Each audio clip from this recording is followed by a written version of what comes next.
Wonderful company in the studio. Jermaine Beckford and Darren Lewis are here. So Manchester City are through to back-to-back semi-finals in the Champions League. Let's hear from City boss Pep Guardiola. They pushed us a lot. They were excellent in the second half. We forgot to play and we were in a big trouble. They had the chances to score.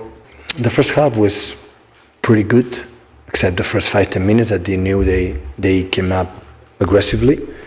It's a big compliment for the players, so because we have to leave these kind of situations. We have to leave. We cannot expect that every time, especially in Champions League, with the champion from Spain, we are going to make everything marvelous. So you have to suffer.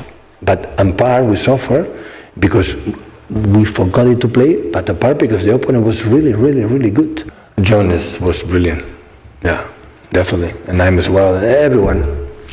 So a lot of games in our legs, and the travel from after Liverpool game was so demanding, and we drop in the second half. We drop our intention but we were silent and we were there, and at the end we were lucky enough to go through. But again, it's 2 games, and in general, in both games, we deserve to go through. And across all 4 knockout games, they haven't conceded a goal, Manchester City. Although he's right, there was at times an element of luck in that with some of Atletico's finishing or the deflections or whatever. But what I think has been really interesting over the last week with Manchester City and bodes really well for the rest of the season for them is the different ways that they've approached it. We've seen a new City. It was different in the game against Liverpool. There was an intensity to it that we could see. And then in this game, being able to cope with the whatever you think of them, the tactics of Atletico Madrid. But they knew what they were going into. Yes. And they showed that they were more than equal to it. And it was brilliant to watch. Because while I was watching, I was thinking, are they going to crack in this? Because they, like he mentioned there, they had that big game, Liverpool. I thought they were magnificent in the first half. Liverpool, you have to say, Liverpool were brilliant the way they came back into it. But for City to go into a game like this game, knowing exactly what the Atleti is going to try and do and, overcome it, like he said, they deserved it over the 2 legs. Keep their cool, which was, something. I don't know if it's a good thing or not, but I loved watching the game with that much kind of like rowdy and nastiness in it. It surprises me that you. No, but Kels, the reason is that people like Phil Foden, Jack Grealish, those are the experiences that you want to have, and that's what happens when you get to that stage of competitions against teams that are like an Atletico Madrid. They're going to do whatever it takes to win that game, and you have to keep your cool, do your stuff. One of the things I noticed, which was really good, was even when Phil Foden got that foul, he rolled off the pitch, but rolled back on the pitch. He's learning. You in it, right? Yeah, exactly what I would have done. Because then while they're doing that, you've got to stay amongst it. And in the end, the goalie made some good saves. They deserve to go through. It was brilliant. I thought it was magnificent. It's about really the kind of the mental aspect of the game, that one, and Phil Foden there with his Smurf hat on. But he's looking at this City Smurf. He's the way that they approach that. It's an exhausting game against Liverpool physically and emotionally. It's an exhausting game against Atletico Madrid physically and emotionally in a different way. And they've come through it. They've got the draw that keeps them a point ahead in the Premier League, and then they go through to the semi-finals of the Champions League with an away game at Atletico Madrid. Incredible, absolutely phenomenal. And you have to look at the manner in which they won the game. They drew the game, but the manner in which they won the draw, the tie. And they gave Atletico a bit of their own medicine. They were a little bit naughty at times when they needed to be. They were time wasting, like Phil Foden coming back on the field. Rodri, for me, I think, was my man of the match. Man City holding centre midfield. He was unplayable. Broke up everything that they had to throw at them. His passing range was excellent. They were it was so nice to see a different side to Man City. We're used to seeing them dominating possession and dictating play and playing at their own tempo and their own pace. Atletico put it on them. The first half was sort of what you would come to expect to see from a City side, but then second half, I didn't recognise that City side, but I was excited to see what they were capable of. And like you said, Wrighty, I was waiting for them to crack, but they didn't look like they had any. And it's sort of coincided, this sort of new version of City, if we're going to call it that. I'm probably overstating it a bit, but this version of City has coincided with Guardiola talking a lot about how much calmer he feels. And it's almost like if he can be calm, he can allow the chaos to unfold a little bit. Yeah, absolutely. I mean, I think if you look across all the English papers today, they all talk about the emotional maturity that they showed in this game. Pep was even sending himself up before the match because they were asking him, are you going to overthink this one? And he was joking about, well, yeah, I might play maybe a right wing or a left back or something, and all of that. But I think it always comes from the top, and I think that he has drilled his players to be focused. He knew what to expect. Yeah. He knows all about Simeone. Even after the press conference where our colleagues at one of the other channels was interviewing Pep Guardiola, and he said, what do you think about that? And Pep says, nothing to say. Yeah. And in the press conference, Simeone says, there are some people with larger vocabularies who insult you by not saying anything. Like, where'd you go with that? But that is very much in Simeone's bag of tricks, isn't it? That thing of, you're damned if you do, you're damned if you don't. If he'd said anything critical, Simeone would have taken offence. If he says nothing at all, he says, we're not even worth talking about. With Simeone and with his squad, they often find a way to win. They won the Spanish title last season, a couple of seasons ago. And as far as they are concerned, they don't have the technical abilities and they don't have the resource of some of the other clubs, but what they have is that invincible spirit. They're all like-minded players who all buy into the Simeone philosophy. But I think what Guardiola has done with his squad, I think is so superb, because I think other English clubs would have reacted last night to what they were subjected to, and instead, as you say, they played them at their own game. They showed that focus, they showed that intensity. They had one shot on target, unheard of for a City side so far this season, but that's because they dug in. And often we say, don't we, with teams who can play fantastic football, can they win ugly? And they won that tie ugly, and that was what was so I don't impressive. think, Kels, like now, you have to say, with the running to the Premier League, you have to put City as favourites simply because of that experience, because they are not going to come up against that kind of intensity in any game in the Premier League where they can go to that Actually, place. when you play in a game like that, when you play in a game like that, and you're all as a club, as a team, involved in not just the bad blood on the pitch, but also off it. We saw some of the footage in the tunnel as well. Does it bring the squad together in terms of wanting to fight for each other? Because you'll know, Jay, one thing that happens, no matter how you are together as a team, if you've got even one of your teammates, you might not get on with him very well, but if you're on the pitch in a game like that and somebody does something to him, your natural reaction is to protect him. Yeah. And then when everybody sees that everybody goes in, you're together. If you see a couple of players going in, a couple of players over there not getting involved, that's not a team that's together. But when that kind of situation happens, everybody's all in, because what you want to make sure is that we're all going to be punished together, or we're all going to not be punished together. So you all fly in. You can see with the Arsenal days, everybody flew in. It was something that you knew was going to happen. So it's the kind of thing that does bring you together tighter. And like the point I was going to say with Man City, this will stand them in good stead for any game they're going to play from now on. From now on. Because there's two ways of looking at it. One is that they've just had a really draining week on all kinds of levels. They've got an FA Cup semi-final coming up against their title rivals on Saturday as well. Great timing. Yeah, but so you could ask, is it going to take some of that energy, that momentum from them? But you're saying the opposite, that actually it can fuel the fire. It might give them momentum, because what we'll look back on in this moment, especially if City do go on to whether they win the league or the Champions League, and this little period here is what we'll talk about when City, and what the players in years to come will talk about getting through this period.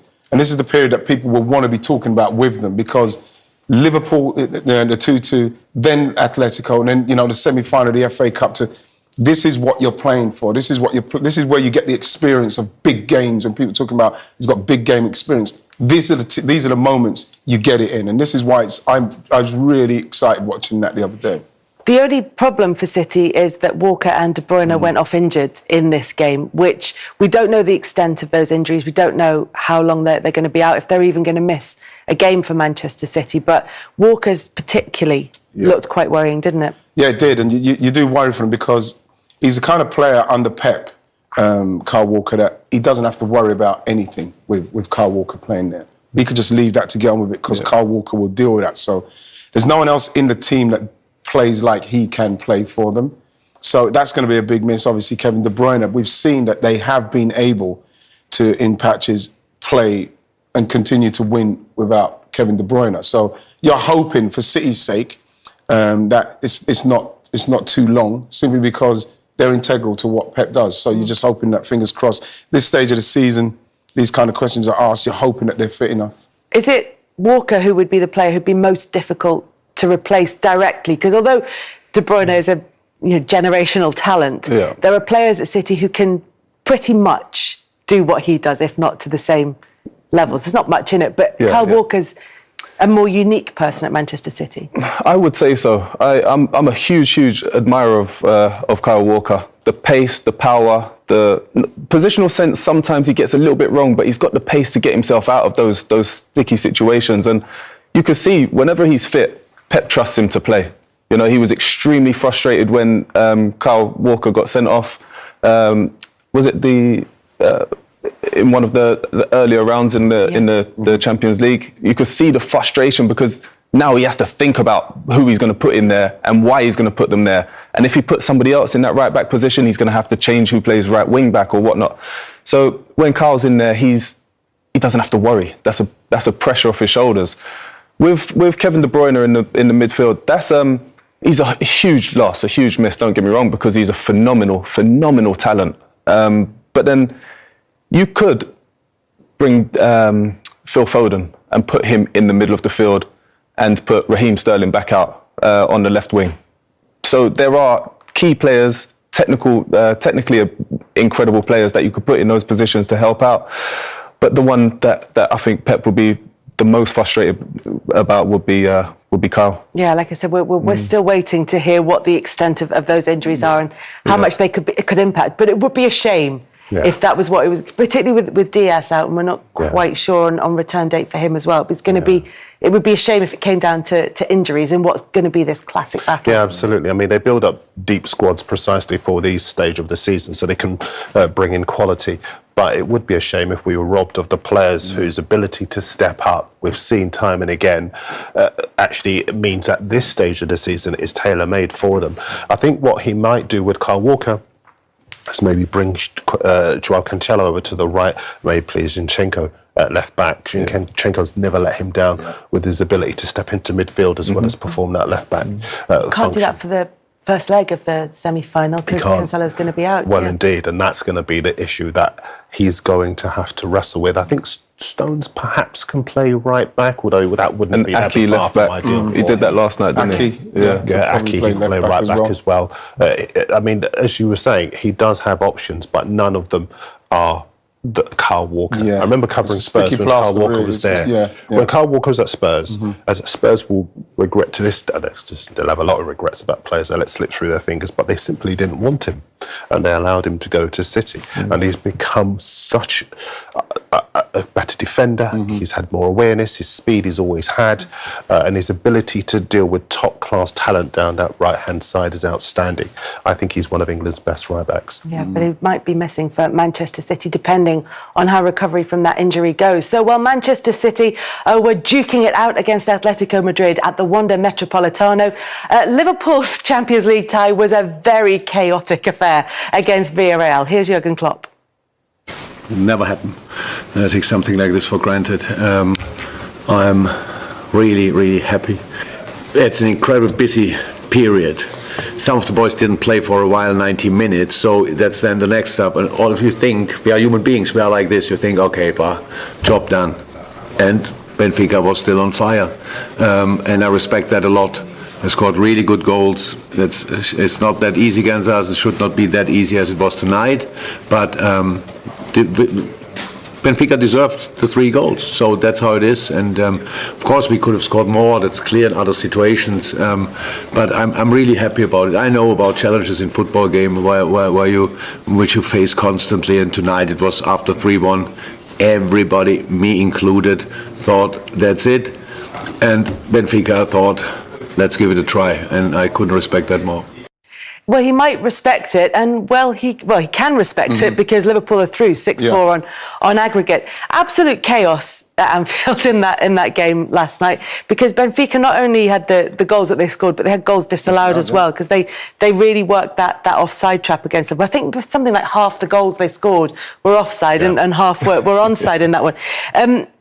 For Jurgen Klopp, though, he could make 7 changes. In terms of the back four, probably only Konate or Matip maybe will be one that would be a first choice, and even then they sort of flip-flop alongside Virgil van Dijk. So no Van Dijk, no Trent Alexander-Arnold, no Andy Robertson. Huge to be able to rest it's brilliant to be able to rest them. But remember that I think that people underestimate going to Benfica, excuse me, and getting that result, what they got, because that's enabled him to be able to do what he done in that game and rest those players. And then, of course, when you change that many players and integral players, it's going to be a little bit skewed. You know what I mean? It's going to be a little bit off key. But the fact is that, like you said, when it went to 3-1, you naturally think, it's done. But Benfica kept going. But at the same time, what they done in the first leg was enough for him to do what he's able to do. Yes, Benfica should have done better in the first leg, if I'm going to be totally honest. I'm not telling anybody. They had a great second half, didn't they? Fantastic second half. And what that will make Benfica understand is we've got to do better in the first leg. You have to. Liverpool got the experience to know we're going to go there. We've got to do something. We've got to get something, because we could go home and this could happen. Could you imagine if they don't do what they've done there, Benfica does that? Come on, man. That's why the experience of these teams and the manager would have to get so much credit, and the players who came in, is because they'd done the job, and that's the main thing. They did the job. Yes, they had a couple of very close offside decisions, but Liverpool done enough in both ties to deservedly win that. And for City, having had that tie against Atleti that they're going to draw upon, for Liverpool, conversely, you're looking at the fact that the rest may be helping them, that they're going to pick up again. That's what the positive outlook would be for them. Yeah, absolutely. It's tough because both teams have got incredible squads of players. So regardless of if which 11 are going to be put out, they're still going to be incredible. It's going to be a spectacle regardless. So I think the most important thing is the first leg, naturally. Same with the Man City game. The first leg was the one that, gave them the cushion ultimately. But I don't really know. I don't really know what either manager is going to do with this game coming up. It's going to be a tricky one. The FA Cup game, you mean? Yeah, on the weekend. Yeah, I think you'll bring the 7 players back. Absolutely. I think, and I think that I'm making a point, but I'm almost asking the chaps at the same time as well, because last week's game, the points were involved. So you don't win. If you don't win, you just don't lose. You find a way not to lose. There has to be a winner this weekend. So does it affect the way you go into that match? Do you take more risks? Do you go into it maybe keeping it trying to nick it? Or do you go for the jugular from the start? From our point of view as journalists, it's fantastic if we have a spectacle, if we have a situation where they're both punching each other, and seeing who's the last man standing is. But psychologically, I think for the players, I think Liverpool come into it fresher. And that was almost one of my other questions. Do you prefer as a player to have that momentum like Man United built up in 99, like Chelsea built up in 2012, where you have tough games all the way to your ultimate objective? Yeah. Or do you prefer to rest and then have those something to bring in? I think you'd probably I think I would want to have the games just tough continually, because then you're in the frame of mind where you're just going for the next thing. It's tough, but I'm going to go for it, rather than you have that rest and it kind of takes you into a place where you kind of like, I don't think you want to be doing that at this stage. You want to be switched on all the time. Yeah, you want to be switched on all the time. You want to be in that headspace where, here we go again. People, that's what they write all the time. We go again. Come on. And I think that is because when you're in that frame of mind, and you're going for it, at least you're attacking it, rather than you have this rest and you think, the rest kind of like took a little bit something away from them. Some players may want the rest. Some managers may say, the rest is good. But for me, I'd want to have the tough games all the way through, because then it just keeps your mind focused. Because that is the danger, is as you say, losing momentum. It definitely is. I'd much rather be sharp constantly, consistently, and not having to worry about being slightly off the pace or, worried, am I going to be able to get through the full 90? I'm not sure. I'd much rather give me the tough fixtures. And in that way, I'm testing myself against some of the best out there. And I know that I can overcome those hurdles. If I can overcome those, whoever's coming next, it's not going to be an issue. Yeah, it's going to be really fascinating running.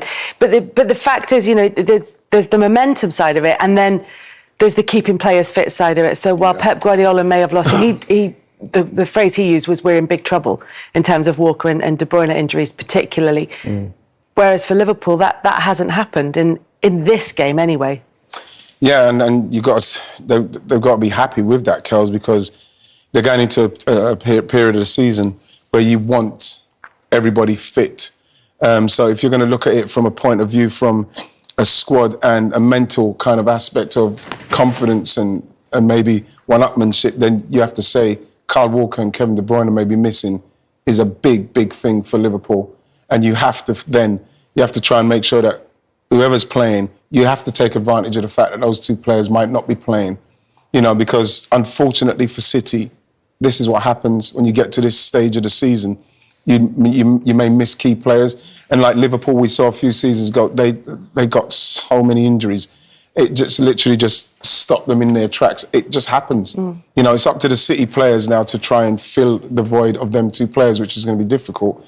But like you say, you can't legislate for injuries. You never know. Liverpool might put out their best team and they get a couple in the semi-final. You don't know what's going to happen. This is why it's so brilliant at this stage of the season. I think the only player for Liverpool who is absolutely vital is not any of the forward players. It's Virgil van Dijk.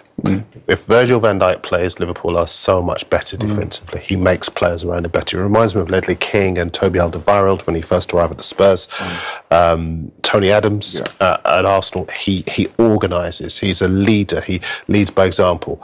I think if you don't have him in that Liverpool side, they are there for the taking. And it then does become who comes out on top in terms of both teams scoring goals. Is that because they operate in such fine margins? Yes. Yeah. Yes, absolutely. I think as far as City are concerned, I don't think not having Kyle Walker is a deal breaker. I still think they're strong. I think what it might do for City is it might maybe dictate whether they will...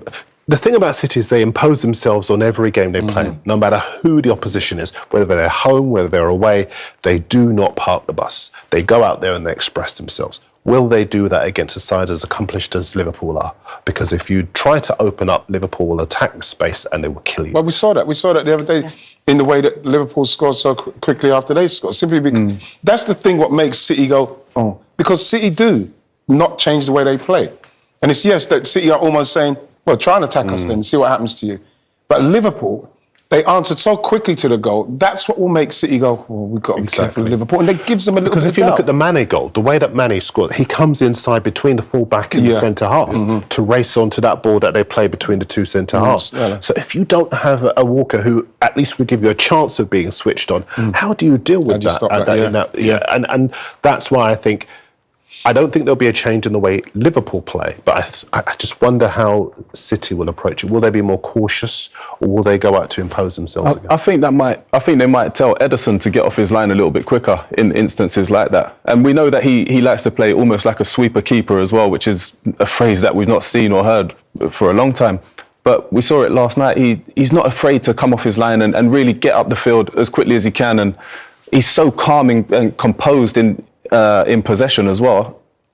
I think Pep will be quite happy with him doing that. Mind you, even then, Trent Alexander-Arnold had that long-range effort, which if he'd hit that the way he wanted to... What he normally... and then that might give Ederson, it might give Manchester City a bit of pause for thought. He'll think about it because obviously, because Trent's tried that, they've seen that that's something that can be tried.